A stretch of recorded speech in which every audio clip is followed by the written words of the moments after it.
भगवान श्री कृष्ण ने जरासंध का भी वध कर दिया। और इस प्रकार से भगवान ने जब जरासंध का वध किया तब उसके पुत्र ने भी अपने आप को भगवान श्री कृष्ण के अधीन कर दिया। 86 राजा भी अधीन हो गए। अब यहाँ पर भगवान श्री कृष्ण की अग्र पूजा की जानी है पांडवों के द्वारा भगवान श्री कृष्ण की अग्र पूजा की जानी है। तो उसमें शिशुपाल बढ़ चढ़ के बोलता, अब भीष्म पितामह ने मत दिया कि अग्र पूजा के लिए श्री कृष्ण ही सर्वश्रेष्ठ हैं पूरी पृथ्वी पे। कृपाचार्य ने भी यही मत दिया, धृष्टद्युम्न ने भी, सब लोगों ने यही मत बताया। एक शिशुपाल जो था, शिशुपाल ने कहा कि मैं इस बूढ़े भीष्म से सहमत नहीं हूं। अग्र पूजा करनी है तो कृपाचार्य आदि की कीजिए, लेकिन कृष्ण की करने से क्या फायदा है। कुल का कलंक है, लोभी है, स्त्री लोलुप है। भगवान श्री कृष्ण को गालियां दी। भगवान श्री कृष्ण ने 100 पाप क्षमा करने के लिए कहा था। शिशुपाल से कहा था कि हे शिशुपाल, हम आपके 100 पाप क्षमा करेंगे, 101वां होगा तो आपका सिर धड़ से अलग हो जाएगा, इसलिए सावधान। अब शिशुपाल मानता नहीं था, बुराई करता था। अच्छा, शिशुपाल भी भगवान श्री कृष्ण का वो ही पार्षद था। उसका अंतिम आज जन्म पूरा होना है। आज उसका अंतिम जन्म, आज उसका वध हो जाएगा, सो आज उसका अंतिम जन्म भी पूरा हो जाएगा।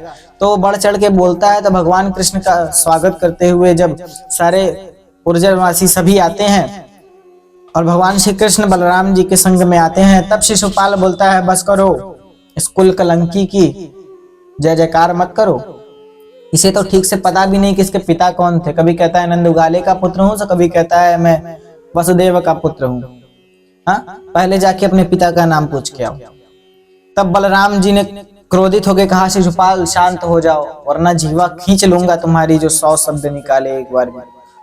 श्री कृष्ण के अलावा एक भी शब्द निकाला तो, कृष्ण के लिए एक भी अपशब्द कहा तो वही जीवा तुम्हारी खींच लूंगा, या तो अपने हल से काट दूंगा तुम्हारा शरीर। शिशुपाल भी ना माने। भगवान ने कहा, क्या कर रहे हो दाऊ भैया, हमने इसकी माता को वचन दे रखा है। बोले किसको? अरे ये मेरी बड़ी बुआ श्रुति शवा का पुत्र है शिशुपाल।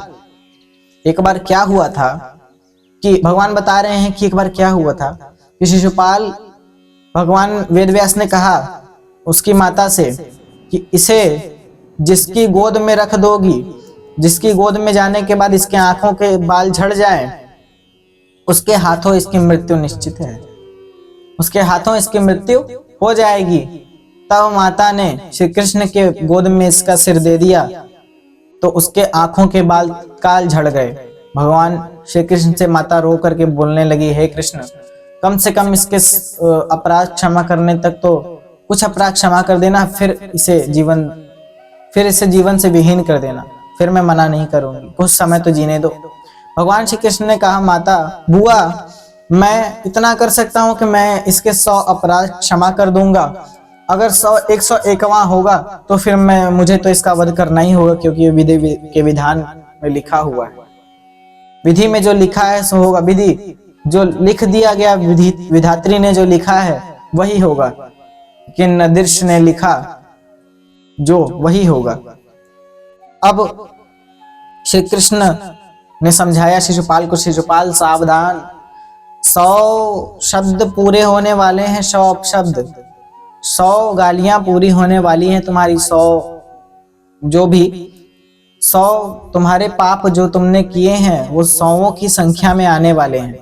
शांत रहो, थोड़ा ध्यान दो। उसने कहा, मुझे क्यों शांत कराता है कुल के कलंक? बोले 99। बोले 99 गिन रहे हैं भगवान मन में गिन रहे हैं। नाना बलराम जी, आप रहने दीजिए, मैं इसके अपराध मन में गिन रहा हूं, स्वयं जल्दी ही इसका आने वाला है काल। तो उसने कहा, ले हो गए पूरे 100। भगवान श्री कृष्ण ने कहा 101, और ज्यों ही 101वां गाली दिया भगवान को, तुरंत भगवान ने सुदर्शन धारण किया और उसका सिर धड़ से अलग हो गया। क्यों? उसके शरीर से एक ज्योति निकली। ज्योति ने भगवान श्री कृष्ण के चतुर्भुज रूप में दर्शन किए। भगवान श्री कृष्ण ने कहा कि जाओ, आपकी माता लक्ष्मी ने आपके लिए दिव्य विमान भेजा है, जाइए, आप पार्षद हैं हमारे, आपका जन्म पूरा हो गया, आप सीधे हमारे लोक में जाइए। तो भगवान ने अपने उस पार्षद का भी जन्म पूरा कर दिया और उसे अपने लोक में भेज दिया। भगवान श्री कृष्ण अपने वास्तविक स्वरूप में आ जाते हैं। सभी अर्जुन और युधिष्ठिर उनकी अग्र पूजा करते हैं, सभी अग्र पूजा करते हैं भगवान श्री कृष्ण की। यथाचित स्वागत होता है भगवान का। भोज भगवान ने इस यज्ञ में झूठे पात्र उठाने का स्वयं जिम्मा लिया, स्वेच्छा से जिम्मा लिया। भगवान देखो ठकुराई भूल करके यहाँ पर झूठे बर्तन उठा रहे हैं। झूठे बर्तन, ऋषि मुनियों के झूठे बर्तन उठा रहे हैं, राजा होकर के, त्रिलोक के पति होकर के। और कोई होता तो है, मैं छूऊंगा ये क्या, ये झूठे बर्तन छूला। तो भगवान के अंदर जरा भी घमंड नहीं है, वो भगवान है। कहाँ भगवान श्री कृष्ण, कहाँ पर। तो शिशुपाल का वध हो गया। भगवान अब नरकासुर यहाँ पर रुक्मिणी द्वारिका में जब आया नरकासुर, तो नरकासुर ने देवताओं पर, देवलोक पर जब आक्रमण किया तो देव माता के कुंडल लेकर के चला गया। भगवान श्री कृष्ण से इंद्रदेव ने प्रार्थना की, हे प्रभु, वो मेरी माँ के कुंडल लेकर चला गया है, हमारे स्वाभिमान लेकर चला गया है, प्रभु रक्षा कीजिए हमारे स्वाभिमान की। भगवान ने कहा कि चिंता मत कीजिए, हम आपकी माँ के कुंडल लेकर के आएंगे। तो भगवान गए नरकासुर की नगरी में, गरुड़ की पीठ पे चढ़ के सत्यभामा ने भी कहा कि मैं भी आपके साथ चलूंगी। तो सत्यभामा भी चली गई उनके साथ में, और सत्यभामा धनुष लेकर के खड़ी है, गरुड़ की पीठ पर भगवान चढ़े हुए हैं, सारंग धनुष लेकर के भगवान चढ़े। भगवान ज्यों ही उसकी नगरी में पहुंचे, नरकासुर की नगरी में, त्यों अपना पांचजन्य नाम का शंख जोरों से बजाया, उसकी पूरी नगरी में हलचल मच गया। गरुड़ ने अपने पंखों से इतनी वायु से, इतनी प्रचंड वेग से अपने पंख फैलाए कि वहां के मकानों के छत उड़ गए। ये देख करके नरकासुर ने कहा कि मुझे कौन ललकारता है। भगवान श्री कृष्ण ने कहा, मैं हूं वासुदेव कृष्ण। युद्ध हुआ नरकासुर से, नरकासुर पराजित हुआ। नरकासुर ने एक बार भगवान श्री कृष्ण को ऐसा बाण मारा कि उन्होंने देखा नहीं, तो सत्यभामा ने अपने हाथों में उस बाण को झेल लिया। उन्हें चोट लग गई। उनके रिश्ते घाव को देखकर भगवान क्रोधित हो गए। तुरंत उन्होंने अपना सुदर्शन धारण किया और नरकासुर का सिर धड़ से अलग कर दिया। स्वर्ग गई, देव माता के कुंडल लौटा दिए, देवराज इंद्र को देव माता को लौटा दिए। वहां उन्होंने पारिजात का वृक्ष देखा, पारिजात का वृक्ष देखा। अब रुक्मिणी जी के लिए पारिजात का पुष्प ले आए, रुक्मिणी जी के लिए लेकर आ गए। सत्यभामा जी ने तो देखा ही, कितना सुंदर पारिजात का वृक्ष था। रत्नसानु पर्वत को भी देखा। देवराज ने प्रार्थना की कि हे प्रभु, हमारे पास थोड़ा रुकिए, विश्राम कीजिए। भगवान ने कहा, ना हमें और भी कार्य करने हैं, इसलिए हमें जाने दीजिए। भगवान चले, भगवान आ गए यहाँ पर। तो भगवान ने शाल्वदेव मानसौभराज का वध किया, दंत वक्र का वध किया, विदुरथ का वध किया, रोमहर्षण का संहार कर दिया। और कुछ समय जब बीता, तब सत्यभामा जब एक बार रुक्मिणी जी के लिए उन्होंने पारिजात का पुष्प लेकर आया और उनके बालों में गजरा सजा दिया, तब माता रुक्मिणी ने तो कुछ नहीं कहा, पर सत्यभामा ने कह दिया कि मुझे भी पारिजात का पूरा वृक्ष ही लेते आइए। जब आप मेरे से इतना प्यार करते हैं, अगर थोड़ा सा भी मेरे से प्यार होगा, प्रेम होगा, तो आप मेरे लिए स्वर्ग से पारिजात को उखाड़ ले आइए। नारद जी से भगवान ने प्रार्थना की, नारद जी जाकर के इंद्र को आज्ञा दीजिए, इंद्र को हमारा संदेशा कहिएगा कि हम पारिजात वृक्ष लेने आएंगे, तो हमें पारिजात दे दे आकर के। तो नारद जी ने कहा, प्रभु आप क्षीर सागर को पृथ्वी पर लाने की सोच सकते हैं। भगवान ने कहा कि क्या करूं नारायण, क्या करूं नारद जी, पत्नी का हट ही कुछ ऐसा होता है। अब सो हमने वचन तो दे दिया, हमारा वचन तो झूठा हो नहीं सकता, इसीलिए आप जाइए। तो नारद जी ने समझाया इंद्रदेव को, तो इंद्रदेव ना माने। इंद्रदेव ने युद्ध की घोषणा कर दी। सो भगवान कृष्ण के साथ उनका युद्ध हुआ। संध्या हो गई, तो संध्या वंदन के लिए भगवान, उस समय शिवरात्रि थी, संध्या के समय तो शिवरात्रि, भगवान ने एक वहीं आकाश में ही, स्वर्ग के पास ही एक पर्वत था, वहीं जाकर के भगवान शिव का रुद्राभिषेक किया। शिवलिंग प्रकट हुआ और भगवान ने रुद्राभिषेक किया। भगवान शिव शिवलिंग में आ गए। जटाटवी गलज्जल प्रवाह पावित स्थले, गले वलंब्य लंबितांभुजंग तुंग मालिकाम, निनाद वड्डमर्मयं चकार चंड तांडव तनोतु न शिव शिव। भगवान ने अभिषेक किया, और अभिषेक जब किया तो भगवान शिव ने आशीर्वाद दिया। भगवान कृष्ण के प्रिय इष्ट हैं भगवान शिव, और भगवान शिव के प्रिय इष्ट हैं भगवान श्रीमन नारायण। दोनों एक दूसरे के पुजारी, दोनों एक दूसरे के भगवान हैं। यही होता है, भक्त और भगवान में कोई अंतर नहीं रह जाता जब प्रेम अपने चरम पे हो जाता है भगवान के संग में। तो भगवान ने श्री कृष्ण को आशीर्वाद दिया। अब जो दूसरे दिन युद्ध चला, तब जब देवराज हारने लगे, भगवान ने सुदर्शन धारण कर लिया। तब देवराज ने प्रार्थना क्षमा याचना की, उनकी पत्नी प्रकट हो गई। पत्नी ने कहा प्रभु क्षमा कीजिएगा, शची प्रकट हो गई। शची पर दया करके भगवान श्री कृष्ण ने दया की कृष्ण इंद्र के ऊपर। तो इंद्र ने भी घमंड में आकर के जो पाप किया था उसे क्षमा मांगी, और भगवान श्री कृष्ण को पारिजात वृक्ष दे दिया। पारिजात लेकर के आ गए भगवान श्री कृष्ण भूमि पे।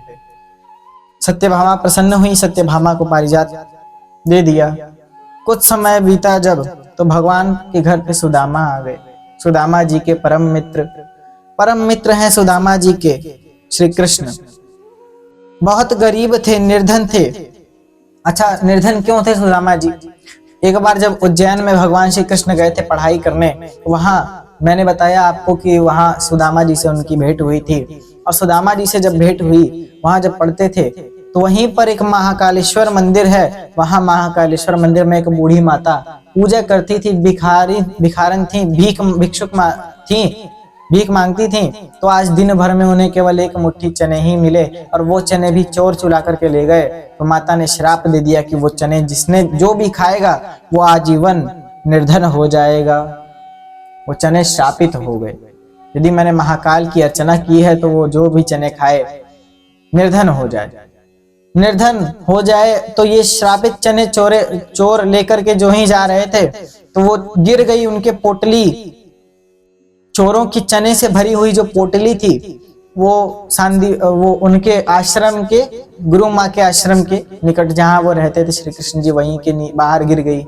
गिर तो गई। अब सुबह हुई तो गुरु माँ ने देखा कि किसी बच्चे की गिर गई होगी, तो कृष्ण को दे दिया, लो कृष्ण बांट करके खा लेना, गाय चराने जा रहे हो, कार्य करने जा रहे हो, जंगल से लकड़ियां लाने जा रहे हो, तो ये लो कुछ श्रम होगा, सबसे बांट करके खा लेना। भगवान जानते थे कि बांट के खाना उचित नहीं है, शापित चने हैं। भगवान ने खुद खाने चाहा, जो ही मुट्ठी में उठाया, त्यों सुदामा जी ने पोटली छीनी और गए पेड़ पे चढ़ गए, और पेड़ पे चढ़ करके खुद चने खाने लगे। कई लोग कहते हैं कि सुदामा के चने चोरी करके छीन करके खा लिए थे सुदामा ने, कृष्ण के चने छीन करके खा लिए सुदामा ने, इसलिए निर्धन हो गए ना। चोरी का आशय नहीं था। यदि मैं निर्धन हो जाऊं लेकिन मेरा मित्र निर्धन ना हो, आशय ये था। कई लोग कहते हैं कि ये ठीक नहीं है। हाँ, लेकिन ये कह सकते हैं कि आप कभी किसी भी के यहाँ भी बिना निमंत्रण के भोज में ना जाना, जहां से निमंत्रण आया हो वहीं जाना। चोरी से किसी का खाना नहीं, चोरी से किसी का भी हिस्सा नहीं खाना चाहिए। यदि भाई का दिया है तो भाई के हाथ में वो हिस्सा दो, माँ का है तो माँ के हाथ में हिस्सा दो, पिता का है तो पिता के हाथ में हिस्सा नहीं खाना चाहिए किसी का, ये भी कह सकते हैं। लेकिन सुदामा जी मित्र प्रेमी थे, तो मित्र का, तो इसीलिए सुदामा जी निर्धन थे। निर्धन इतने कि दिन भर में एक चावल का दाना बचा, बच्चों को सारा भोजन खिला दिया, एक दाना बचा, उस दाने को तोड़ करके अपनी पत्नी को दिया और अपना वाला दाना श्री कृष्ण को अर्पण कर दिया। बोले विष्णु अर्पण। भगवान श्री कृष्ण के हाथ में वो चना आ गया, भगवान श्री कृष्ण ने ग्रहण किया। रुक्मणी जी को उनकी पत्नी ने वो चावल का दाना, आधा चावल का दाना भी अर्पण कर दिया, वो भी माता ने ग्रहण कर लिया। अब जब सुदामा जी की पत्नी को पता लगा कि तुम्हारे पति के मित्र श्री कृष्ण हैं, तो उसने कहा कि सुनो जी, तुम्हारे पति के मित्र कृष्ण है तो जाओ, क्यों नहीं दर्शन करने जाते हो? कहा ये बात तो सही कहा। तो भगवान श्री कृष्ण के दर्शन करने के लिए सुदामा जी जाने लगे। तब उन्होंने कहा अरे खाली हाथ जाओगे? लो 4 मुट्ठी चावल लेकर आई थी कहीं से, भिक्षा मांग करके दिन भर से, तो 4 मुट्ठी चावल, कच्चे चावल ही भेज दिए, कहे लो ले जाना और अपने मित्र को दे देना। द्वारिका पहुंचते पहुंचते उनके पांव में छाले पड़ गए। तो जब द्वारिका पहुंचे, भगवान श्री कृष्ण ने मुरली मनोहर का अवतार लिया, मुरली मनोहर बन करके सुदामा जी के संग संग द्वारिका उनको छोड़ने आए। और जब द्वारिका के द्वार पर पहुंचे तो द्वारपालों से कहा, अरे द्वारपालों, कन्हैया से कह दो कि दर पे सुदामा गरीब आ गया। द्वार पे जब उन्होंने कहा कि सुदामा मैं सुदामा हूँ, कृष्ण का परम मित्र बाल सखा हूँ। तुम जाकर के कृष्ण से कहो कि सुदामा आया है तो दौड़े दौड़े आ जाएंगे। द्वारपाल हंसे, लेकिन एक द्वारपाल उसमें से गया कृष्ण के पास और कृष्ण को भगवान श्री कृष्ण से कहा, हे प्रभु आज्ञा हो तो कोई संदेशा सुनाओ। बोले सुनाओ, क्या संदेशा है। उस समय रुक्मणी, सत्यभामा, जाम्बवती आदि सभी उनके पास थे। द्वारपाल ने कहा, शीस पगान झगा तन पे प्रभु, जाने को आए बसोए ही ग्रामा। धोती फटी सिलटी दुपटी अरु, पायो पानह की नहीं सामा। द्वार खड़ो द्विज दुर्बल एक, रहो चकिसो वसुधा भिरामा। पूछत दीन दयाल को धाम, बतावत आपनो नाम सुदामा। अपना नाम सुदामा बता रहा है। तुरंत द्वारकाधीश नाम सुदामा का सुनते ही आसन तज धाये द्वार की ओर। तुरंत दौड़ गए भगवान श्री कृष्ण।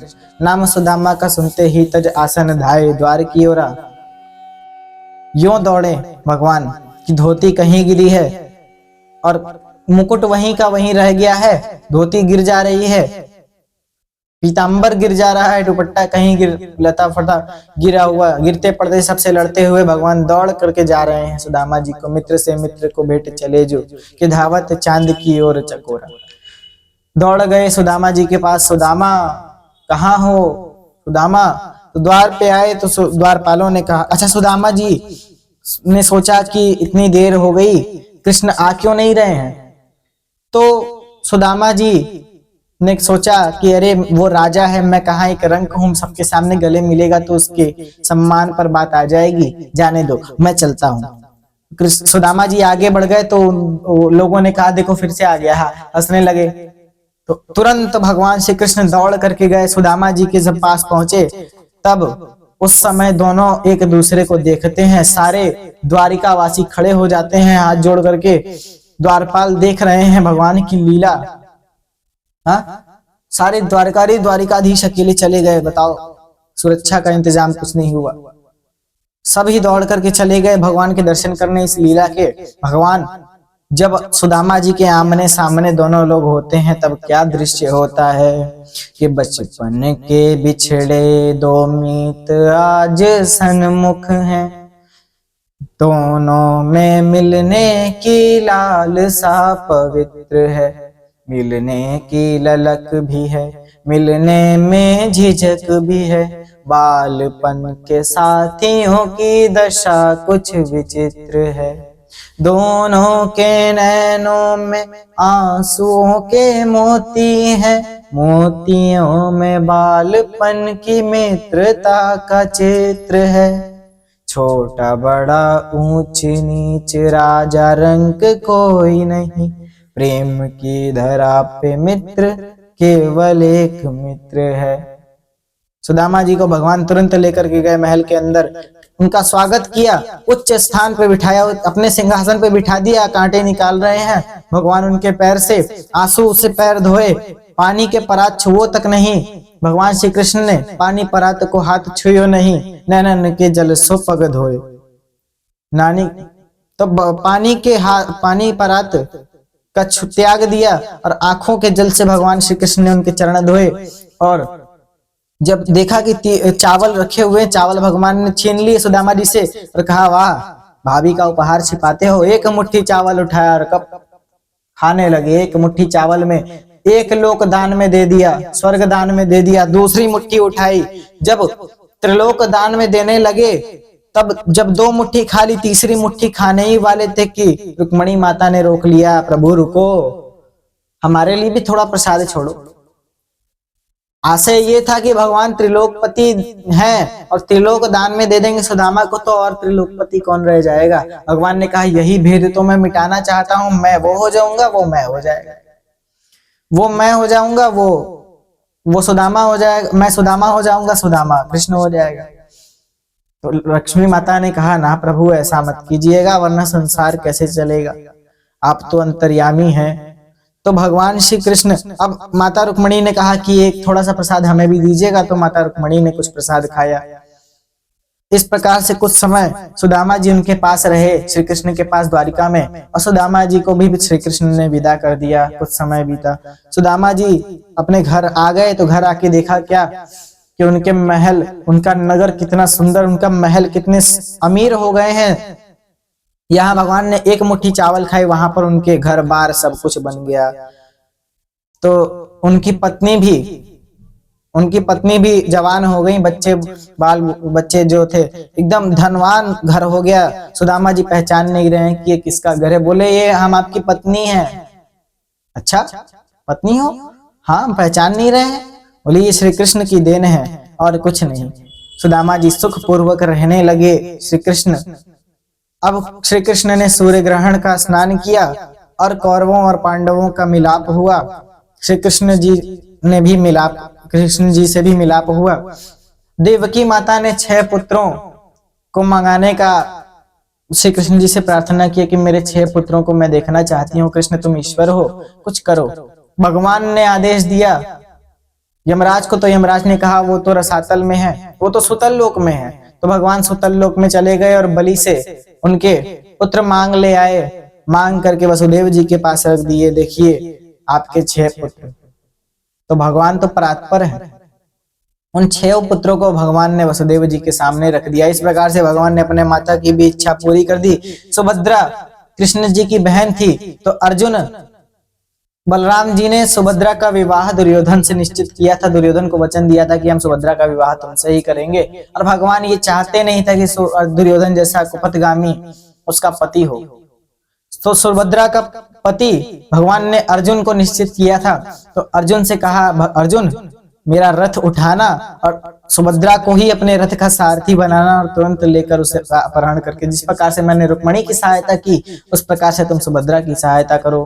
तो सुभद्रा का लेकर के अर्जुन हरण करके सुभद्रा का चला गया। यहाँ सुधर्मा सभा क्रोधित है। सुधर्मा सभा में श्री कृष्ण बैठे हुए मुस्कुरा रहे हैं, और बलभद्र जी कहते हैं आश्चर्य के कृष्ण तुम चुप हो, वो हमारी बहन को लेकर के भाग गया। भगवान ने समझाया कि उससे योग्य वर कोई हो नहीं सकता, और लड़ोगे भी किससे? हमारी बहन से। अपनी ही बहन से युद्ध करेंगे बड़े भैया आप, जबकि हरण अर्जुन ने उसका नहीं, अर्जुन का हरण सुभद्रा ने किया है। उसके रथ की सारथी सुभद्रा है। सभी को शांत किया भगवान श्री कृष्ण ने। अब विवाह तो हो ही गया, सुभद्रा का भगवान ने अर्जुन से विवाह करा दिया। कुछ समय बीता तो अर्जुन, जब भगवान कल्याण यज्ञ की दीक्षा लेकर के बैठे थे, तो अर्जुन के सामने उस समय एक ब्राह्मण आया। ब्राह्मण ने प्रार्थना की, प्रभु मेरे पुत्रों की रक्षा कीजिए, मेरे 4 पुत्र पता नहीं कहाँ चले गए हैं। चारों पुत्रों को काल लेकर के चला जा रहा है, मेरी कुटिया तोड़ करके लेकर गया। एक पुत्र होने, अभी 3 पुत्रों को लेकर के चला गया है, 1 पुत्र होने वाला है। तो ब्राह्मण के पुत्रों की रक्षा के लिए अर्जुन घमंड में आ गए। अर्जुन ने कहा कि मैं चलूंगा आपकी रक्षा के लिए, पर भगवान को अपशब्द मत कहिए। भगवान, अर्जुन चले गए। अर्जुन का भी बस नहीं चला। अर्जुन जब देखा कि पुत्र उड़ते हुए चला गया, तब भगवान, अर्जुन ने आत्मदाह करना चाहा। तब भगवान ने कहा, रुको अर्जुन, ऐसा क्यों करते हो? हम चलते हैं तुम्हारे साथ में, हम लेकर आएंगे ब्राह्मण के पुत्रों को।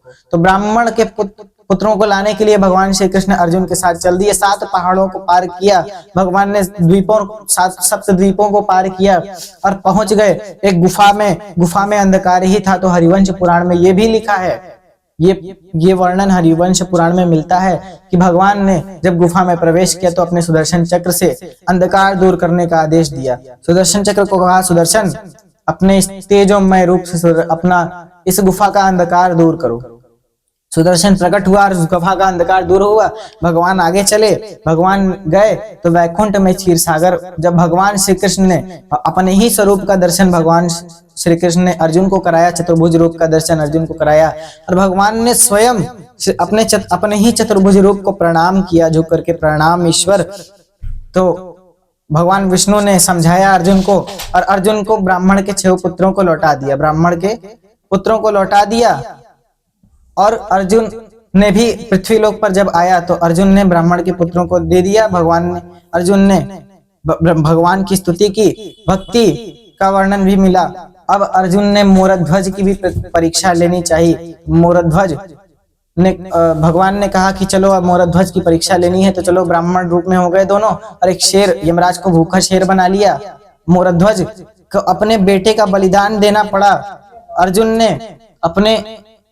ने मोरध्वज जी से कहा कि हमारा शेर भूखा है, इसे कुछ मांस चाहिए, बड़ों का मांस खा नहीं सकता, बच्चों का मांस खाएगा, छोटे छोटे बूढ़ा है बूढ़ा है हमारा शेर। तो अपने बच्चे को ही बच्चा कहने लगा कि हे पिता मुझे चीर दीजिए, मुझे कोई दिक्कत नहीं, पर ब्राह्मणों का पूरा होना चाहिए, ब्राह्मण खाली हाथ नहीं जाने चाहिए हमारे घर से। तो ब्राह्मणों ने कहा कि अपने बेटे को लो, आरा से अब आप ही चीरोगे। तो मोरध्वज ने आरा से बेटे को अपने चीर दिया।